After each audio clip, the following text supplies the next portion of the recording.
Hi students, இன்னைக்கு நம்ம நீட்டில் என்ன டாபிக் பார்க்க போகிறோம் அப்படின்னா என்எல்எம். இப்போ இந்த என்எல்எம் வச்சு நம்ம என்ன பண்ணோம், நியூட்டன்ஸ் ஆஃப் மோஷன் வச்சு ஒரு ஸ்ப்ரிங் பேஸ்டு கொஷின் எப்படி அட்டன் பண்ணலாம், எப்படி ஈஸியாக ஷார்ட் அவுட் பண்ணலாம் அப்படிங்கிறது இப்போ நம்ம பார்க்கலாம். சரி, இப்போ நான் ஒரு கொஷின் கொடுத்துருக்கேன். அந்த கொஷின் என்னன்னு பார்த்தீங்கன்னா, find initial acceleration of A and B respectively when string is cut. அப்போ அந்த டயக்ராமில் பார்த்தீங்கன்னா ஒரு ஸ்ப்ரிங்கோட 2 மாசஸ் கனெக்ட் ஆயிருக்கு, பி அண்ட் ஏ. இப்போ கொஷின் என்னன்னா ஸ்ட்ரிங் இஸ் கட். இப்போ இது ஈஸியாகவே நம்ம பார்த்த உடனே ஆப்ஷன் பார்த்த உடனே ஈஸியாக கெஸ் பண்ணிடலாம். எப்படின்னா, இப்போ இது கட் பண்ணுறேன். அப்போ கட் பண்ணனா ஏ வந்து ஃப்ரீ ஃபாலாக மாறிடும். அப்போ ஃப்ரீ ஃபாலாக மாறிடுச்சுன்னா ஏ வந்து ஜியில் தான் ட்ராவல் ஆகும் அப்படிங்கிறது கெஸ் பண்ணிடலாம், ஈஸியாக ஆன்சர் பண்ணிடலாம்.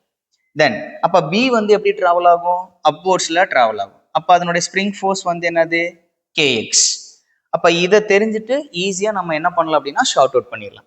இப்போ ஆஸ் பர் உங்களுக்கு ஒரு ஃப்ரீ பாடி டயக்ராம் வச்சு நம்ம பார்க்கணும் அப்படின்னா, இப்போ ஏங்கிற பிளாக் எடுத்துக்கிறோம், அதனுடைய மாஸ் எம், அதனுடைய கிராவிட்டி எம்ஜி, அதனுடைய டென்ஷன் டி. அப்போ டி இஸ் ஈக்குவல் டு எம்ஜின்னு கண்டுபிடிச்சிட்டோம்.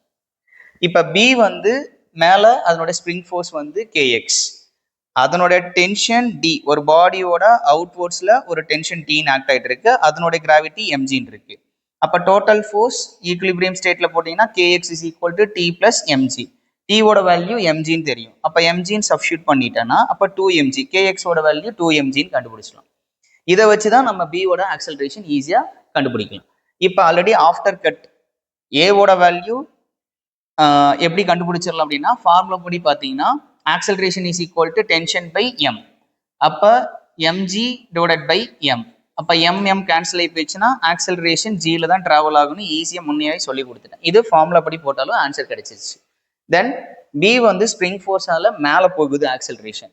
அப்போ acceleration is equal to spring force k x divided by m. கேஎக்ஸோட value 2mg. So 2mg divided by m. எம்மும் கேன்சல் ஆகி போயிடுச்சு அப்படின்னா அப்போ அந்த ஆக்சலரேஷன் எவ்வளோ இதில் போயிட்டு இருக்கு அப்படின்னா 2gல போயிட்டு இருக்கு. Very short cut. ஸோ ரொம்ப ஈஸியாக பார்த்துடலாம்.